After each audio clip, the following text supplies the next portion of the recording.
অভ্যুত্থানে যে ফ্যাসিস্ট কাঠামোর বিলোপের কথা আমরা বলেছিলাম, সেই ফ্যাসিস্ট কাঠামো এখনো বিলোপ হয় নাই, হুমকির সম্মুখীন।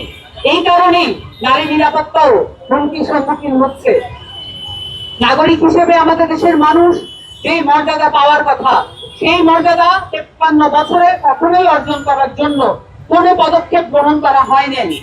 এবং বাংলাদেশে যেই রাষ্ট্র আধুনিক রাষ্ট্র হিসেবে বারবার পরিচিত করানোর চেষ্টা করা হয়েছে, কিন্তু আধুনিক রাষ্ট্রের যেই গুণাবলী থাকে, যে মর্যাদা থাকে সে দেশের নাগরিকদের, সেই মর্যাদা কখনো আমাদেরকে পাইয়ে দেওয়ার চেষ্টা করা হয় নাই।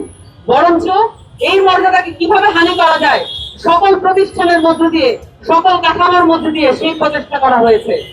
সেটার পরিপ্রেক্ষিতে আমরা যখন মাগুরায় 8 বছরের একটি নারী শিশুকে ধর্ষণের শিকার হতে দেখি, এবং সেটার পরিপ্রেক্ষিতে সেটার বিচার পাওয়ার জন্য আমাদেরকে এখনো রাস্তায় খেদিয়ে মরতে হয়, সেটাই বলে দেয় যে অভ্যুত্থানে যে ফ্যাসিস্ট কাঠামোর বিলোপের কথা আমরা বলেছিলাম, সেই ফ্যাসিস্ট কাঠামো এখনো বিলোপ হয় নাই।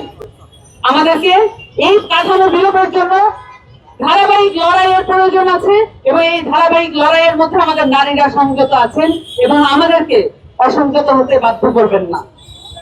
আমরা মনে করি নাগরিক মর্যাদার সাথে নারীর মর্যাদা এবং নারীর নিরাপত্তা জড়িত করে এটাকে আইনগতভাবে স্ট্যাবলিশ করা হোক, আইনগতভাবে এটাকে প্রতিষ্ঠা করা হোক।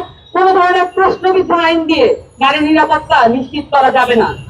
নতুন করে আইনগুলোকে ঢালাও ভাবে সাজাতে হবে, যাতে করে বাংলাদেশের মানুষের জন্য, বাংলাদেশের নারীদের জন্য, বাংলাদেশের প্রান্তিক জনগোষ্ঠীর জন্য, বাংলাদেশের দলিত হরিজনদের জন্য আমরা সার্বক্ষণিক নিরাপত্তার ব্যবস্থা করতে পারি। এ কারণে আমাদের যেই ধারাবাহিক সংগ্রাম আছে, নারীদের যে ধারাবাহিক সংগ্রাম আছে, সেটাকে অস্বীকার করার কোনো উপায় নাই।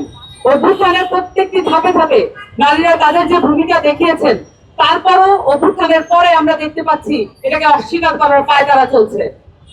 নারীদের ভূমিকা শুধুমাত্র নারীদেরকেই বলতে হবে, এই জায়গা থেকে আমাদেরকে সরে আসতে হবে। আমাদেরকে অবশ্যই দেখতে হবে আমাদের পুরুষ সহযোদ্ধারা এবং আমাদেরকে সহ নাগরিক যারা আছেন পুরুষ, তাদের জায়গা থেকে আমাদেরকে দেখতে পারতে হবে তারা কি ধরনের উদ্যোগ গ্রহণ করেন, এবং সেই সাথে রাষ্ট্রীয় কাঠামোর জায়গা থেকে আমাদেরকে সজাগ এবং সচেষ্ট থাকতে হবে যাতে এই কাঠামো আমাদের সাথে প্রতারণামূলক আর কোনো আচরণ করতে না পারে।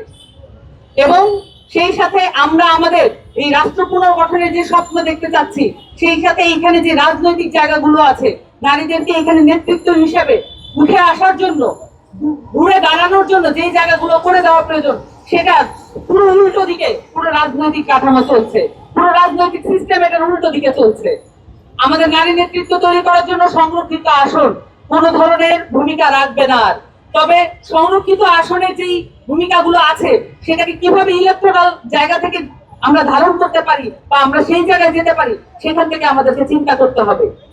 এবং সর্বোপরি আমাদের রাজনৈতিক, সামাজিক এবং রাষ্ট্রীয় জায়গা থেকে নারীদের নিরাপত্তা, নারীদের সুযোগ এবং নারীদের নেতৃত্ব তৈরি করার জন্য যে পদক্ষেপ নেওয়া প্রয়োজন আশু গতিতে সেই পদক্ষেপ নেওয়ার জন্য উদ্যোগী হতে হবে।